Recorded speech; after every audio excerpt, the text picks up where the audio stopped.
लखनऊ। आगामी विधानसभा चुनाव को लेकर राजनीतिक सरगर्मियां तेज हो गई हैं। इसी बीच पूर्व मंत्री राजेश यादव ने चुनावी तैयारियों और प्रदेश के मौजूदा राजनीतिक माहौल को लेकर कई महत्वपूर्ण बातें कहीं। उन्होंने कहा कि आने वाला चुनाव बेहद महत्वपूर्ण है और इसमें जनता अपने क्षेत्र की समस्याओं, विकास कार्यों तथा जनहित के मुद्दों को प्राथमिकता देते हुए मतदान करेगी। नजदीक है, लगातार सब पार्टियां तैयारी कर रही हैं। वहीं पे शिवपाल यादव समाजवादी पार्टी के राष्ट्रीय महासचिव कहीं ना कहीं पार्टी को लेकर बहुत चिंतित है और लगातार जमीनी स्तर पर काम कर रहे हैं और लोगों से मिल रहे हैं। क्या कुछ कहेंगे? देखिए, शिवपाल सिंह यादव जी की उम्र जो है, उम्र से 20 गुना ज्यादा काम करते हैं। वो बुजुर्ग हैं, लेकिन कल वो मुरादाबाद में थे, बाद में रामपुर आ गए, आदरणीय आजम खान साहब से मिले। और उसके बाद आपको पता है कि मुरादाबाद या रामपुर लखनऊ से कितनी दूर है। तो उनका ये संघर्ष समाजवादी पार्टी को सरकार में लाएगा।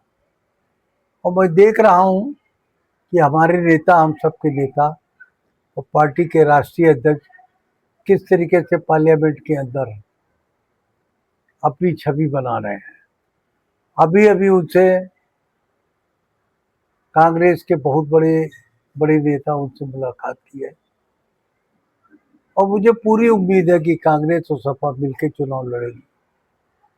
और कांग्रेस और सपा जब मिल जाएगी तो हमारा बैकवर्ड का वोट, अल्पसंख्यक का वोट, ऊंची जातियों के जो गरीब लोग हैं उनका जो वोट, चाहे ठाकुर हो, चाहे ब्राह्मण हो और चाहे गुप्ता हो, ये सब एक छतरी के नीचे आ जाएंगे। और इस बार में मुझे आशा नहीं, पूर्ण विश्वास है कि आदरणीय मुख्यमंत्री जी, पूर्व मुख्यमंत्री जी इस बार प्रदेश के मुख्यमंत्री बनेंगे। आपने देखा होगा किस तरीके से 16 साल के बच्चों को जंतर मंतर पे पीटा गया। 16 साल का तो नाबालिग बच्चा होता है और उसको जेल में भी डाल दिया गया। उसके बाद अयोध्या का आंदोलन देख लीजिए।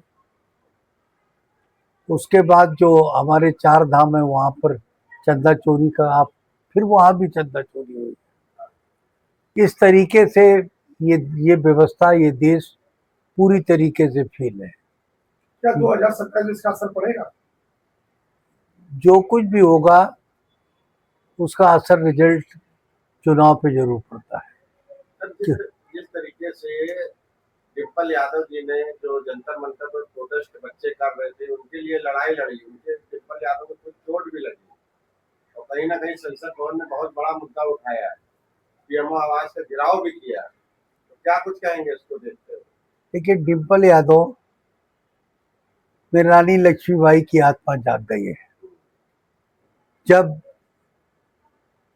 अखिलेश जी बाहर थे तो उन्होंने पूरी जिम्मेदारी उनको दी और जिम्मेदारी को निभाया नहीं, बल्कि रानी लक्ष्मीबाई से के समान होकर उस आंदोलन में आगे चढ़कर, आपने देखा होगा उनको कई जगह चोट भी लगी है, खून भी लगा है, हाथ भी टूटा है।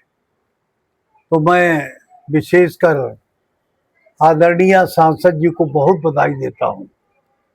उनके अंदर वो बल है, उनके अंदर वो ताकत है जो प्रदेश और देश का नेतृत्व कर सकती हैं।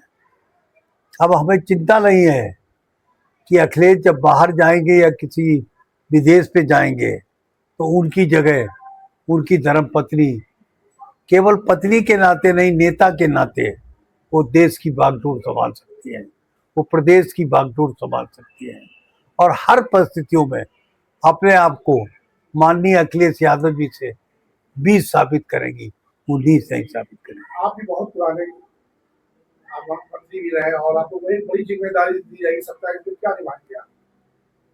27 में जो आदेश केंद्रीय नेतृत्व का होगा, आदरणीय अखिलेश यादव का होगा, उसको हूबहू हम निभाएंगे। तो क्या आप भी टिकट की दावेदारी में रहेंगे? मैं टिकट का बिल्कुल भी दावेदार नहीं हूँ, मैं चुनाव लड़ाऊंगा। सर, जैसा कि पिछली सरकार जब थी समाजवादी की, आपको मंत्री बनाया गया था, आपको परिवहन विभाग में आपको विभाग दिया गया था, आपने अचानक से इतनी नौकरी दे दी थी, तो ये फैसला मतलब कैसे लिया था? ऐतिहासिक फैसला माना गया है वो। देखिए, माननीय नेताजी, मैं उस समय बेंगलोर में था। नेताजी ने कहा छुट्टी लेके आ जाओ, और मैं छुट्टी लेकर, तब एम्बेसडर चलती थी, मैं एम्बेसडर और जीप लेके पहुंच गया। और बाई दबे वहां पर हमारा झगड़ा गाड़ी खड़ी करने में मानिक चंद से हुआ। मानिक चंद वही है जो वहां से विधायक भी रहे हैं। जब झगड़ा हो गया तो मानिक चंद बहुत सशक्त नेचर के थे। माननीय शिवपाल सिंह यादव जी ने कहा कि नेताजी ने कहा है कि अब आप इलेक्शन छोड़कर बेंगलोर चले जाइए। हमने कहा अब तो मैं नेताजी की भी बात नहीं मानूंगा। जिस युद्ध के लिए उन्होंने हम पर विश्वास किया, मैं युद्ध पूरा लड़ूंगा।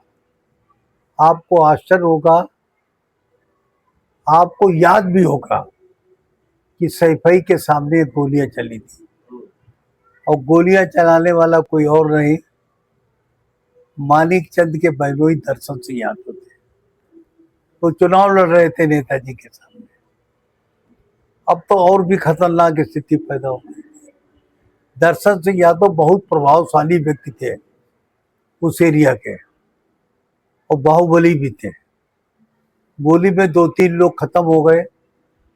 बम्बे के उधर दर्शन सिंह की टीम थी, इधर हम थे, शिवपाल जी थे और नेताजी थे। किसी तरीके से उनकी जान बची, लेकिन तब भी 2 आदमी मारे गए। लेकिन ये आप देखिए कि कितनी बड़ी महत्व की बात है। नेताजी का कितना उदार हृदय है कि दर्शन सिंह को पार्टी में शामिल किया और उनको राज्यसभा में बनाया। यहाँ तक तो ठीक था, दर्शन सिंह की भांजी से हमारी शादी भी करा दी। जब बारात में आए वो लोग, तो वही पुरानी बातें याद करके खूब हंसे। तो नेताजी का काम था। बलराम सिंह यादव से भी दुश्मनी थी, दोस्ती में बदल गई। दर्शन सिंह से भी दोस्ती में क्या, रिश्तेदारी में बदल गई।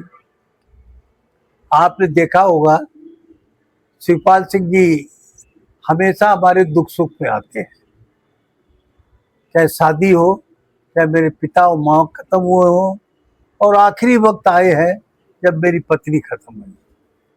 मैं आदरणीय शिवपाल सिंह यादव, लोग रिश्तेदार नहीं आते हैं, मैं उनका बहुत शुक्रिया अदा करता हूं कि वो हमारे परिवार के मुखिया हैं, और मुखिया की तरीके से ही वो सब काम करते हैं।